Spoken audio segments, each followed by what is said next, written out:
सद्गुरुदेव भगवान की जय। श्री गुरुचरण कमलेभ्यो नमः। रामचरित सरगुप्त सुहावा, शंभु प्रसाद तातमय पावा। कहते हैं कि ये जो भगवान राम जी का जो चरित्र है ये अत्यंत गोपनीय है और किसी शिव स्वरूप संत सद्गुरु की कृपा से ही ये प्राप्त हो सकता है, इसकी उपलब्धि हो सकती है। मानस का अर्थ मन है। पूरी रामायण किन्हीं महान भाग्यवान साधक के मन में घटित हुई है। ये बाहर का दृश्य नहीं है, ये सारी चीजें अंदर की हैं। लेकिन आजकल नाचने गाने वाली रामायण बना दिए, कुछ भी बोल देते हैं, नाच गाना में बदल दिए इसको। सारी चीज़ें जो बाहरी कुछ भी नहीं है, ये सारे अंदर की वस्तु है। तो कहते हैं कि एकमात्र भगवान ही जो आध्यात्मिक रूप में हमारे अंदर विराजमान है, उन्हीं की ये कथा है। और क्या है, यह एक मंत्र के रूप में, और मंत्र का अर्थ क्या है? मन। अंतर सा मंत्र अनुभव गम्य होने से अत्यंत गोपनीय है।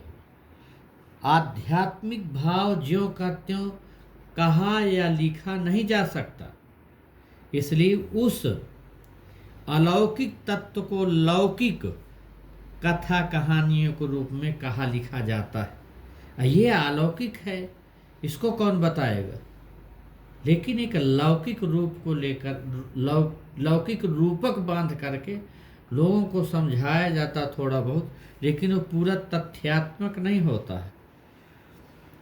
कहानी के रूप में कहा लिखा जाता है। यह शैली संतों महापुरुषों की बहुत पुरानी परंपरा में है। इसलिए श्री गोस्वामी जी ने मानस कथा को लौकिक या नाटकीय शैली में लिखा है कि लोगों के समझने को सरल हो जाए। इसे समझने के लिए किन्हीं संत सद्गुरु की शरण में, उनकी छाया में आना पड़ेगा, अन्यथा बाहरी कहानी जो है वो आपके हाथ में नहीं आएगी। मूल से वंचित रह जाएंगे, तथ्यात्मक बात, तात्विक चीज मिलेगी ही नहीं। एक चौपाई आती है कि दिस कुंजरहु कमठ अहि कोला, धरहु धरनि धरि धीरज डोला। लक्ष्मण जी क्या है? साधक हैं। लक्ष्मण जी साधक के विवेक हैं। साधक अपने विवेक से अपने आंतरिक अवयवों, दिशाओं के दिग्गज, कच्छप, शेष, वाराह आदि तथा अन्यान्य कोष्ठकों पर स्थित देवी देवताओं को सचेत करते हैं कि तुम सब धैर्य से इस शरीर रूपी पृथ्वी को रोको, हिलने न पाए। शरीर को अचल स्थिर रखने का भाव है, तभी ध्यान संभव है।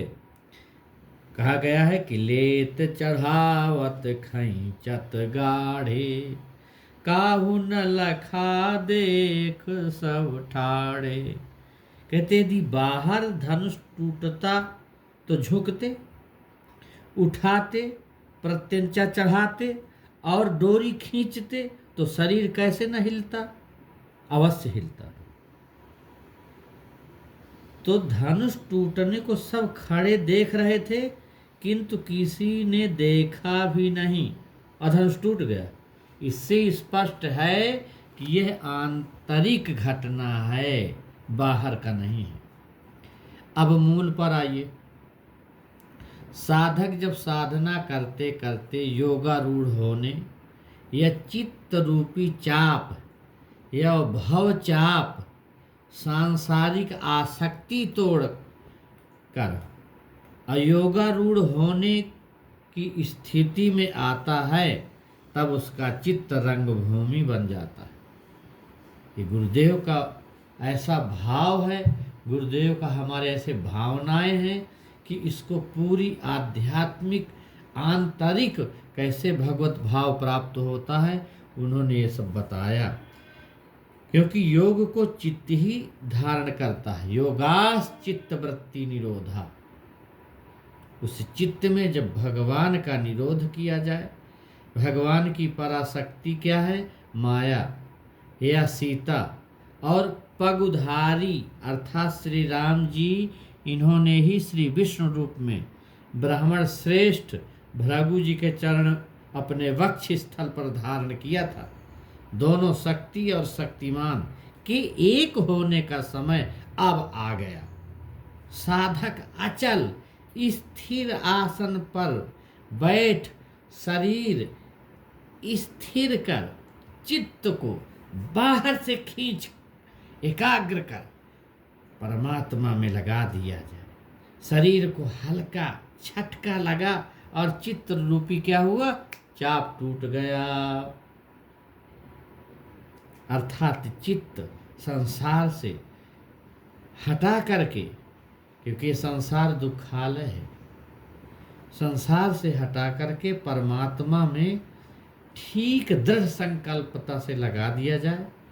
सभी दूषित कर्मों के रिकॉर्ड जल करके सब भस्म हो जाएंगे। ज्ञानाग्नि दग्धिकर्माणम। साधक शक्ति संपन्न हो जाएगा। तब फिर क्या होगा? जब अंदर से शक्ति संपन्न हो जाएगा तो फिर क्या होगा? पुरयरु व्योम बाजने बाजे, अखल भय मलिन साधु सब राजे। अब क्या होगा कि पुर माने ये शरीर, व्योम माने आकाश और हृदयाकाश कहा जाएगा। सर्वत्र प्रसन्नता छा जाएगी। खल अर्थात काम क्रोध लोभ मोहादि विकार रूपी दुष्ट दुखी हुए कि अब इस शरीर में मेरा रहना कठिन हो जाएगा।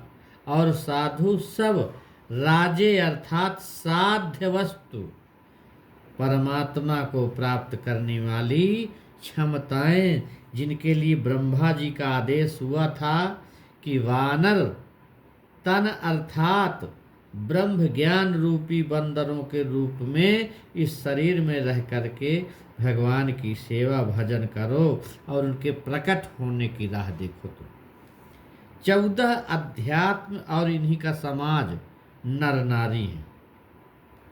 ये प्रसन्न हुए कि इस स्तर से हमारा कार्य संपन्न हो गया। इन्हीं लोगों ने कभी सोचा था ना कि इन्हीं लोगों ने सुना था, देखा था, वे अब ऐसी दिव्य अलौकिक शोभा और क्षमता जिसको करोड़ों सूर्य भी उपमा नहीं दे सकते भैया, ये देखकर परम प्रसन्न और मोहित हो रहे हैं। इस प्रकार पूरी मानस कथा आंतरिक की है, बाहरी विषय नहीं है। बाहरी नर नारी तो सब के सब खड़े देखते रह गए, किंतु कोई देख न सका कि कब क्या हुआ। यह बाहरी नर नारी का कोई भाव नहीं है। सीता जो है एक दिव्य अलौकिक शक्ति है जो अनुपम है। कोई सांसारिक नारी नहीं है, कोई सांसारिक स्त्री नहीं है, कोई महिला नहीं है। वह शक्ति योग रूपी जनक, हल रूपी हृदय और भक्ति रूपी पृथ्वी सुनैना या दिव्य दृष्टि से दिव्य शक्ति के रूप में पैदा हुई।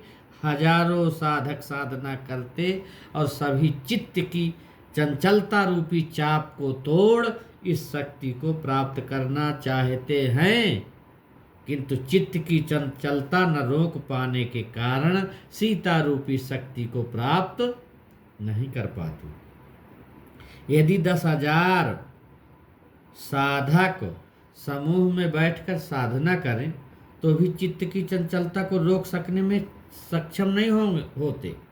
यही 10,000 राजाओं का एक साथ धनुष उठाना है।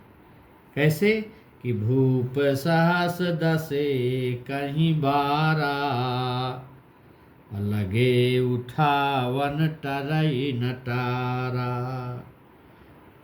भूप सहस्त्रस का मतलब क्या है कि 10 इंद्रियां जो अपने में राजा हैं, अथवा कोई देवी का भक्त, कोई ब्रह्म बाबा का भक्त, कोई भूत का भक्त, कोई अन्य देवताओं के भक्त थे, ऐसे साधक उस चित्त रूपी चाप को उठा नहीं पाए जो तमाम तरह की भक्ति पूजा आजकल प्रचलन में है। तो ये सारे लोग भ्रमित हो गए और भगवान के इस सुंदर कार्य को न करने में सक्षम हो रहे थे। जो श्री राम, जो सदगुरु के सेवक शिष्य हैं, एक परमात्मा के भक्त हैं, वे गुरु महाराज की कृपा, राम जो है ज्ञान है, विवेक है, लक्ष्मण, इनके इकट्ठे होने पर भैया चाप तो टूटना है। और शक्ति रूपी सीता ने राम का वरण किया। यहाँ गुरु महाराज जी की महानता दिखाई गई कि कोई गुरु का प्यारा लाल ही इस स्थिति को प्राप्त कर सकता है और कोई नहीं। गुरु की सेवा, सदगुरु के शरण में रह करके और ये शक्ति प्राप्त कर सकता है कि गुरु राखहि जो कोप विधाता, अगुरु रूठे नहीं को जग त्राता, गुरु बिन भव निधि तरय न कोई, जो बिरंच शंकर सम होई, कह कुंभज कह सिंधु अपारा, सोख्यु सुजस विदित संसारा। संसार संकल्पों से बना, हमने संकल्प करके संसार बनाया है, अन्यथा कुछ भी नहीं। संकल्प किया, संसार बन गया और संस्कार भी बन जाता।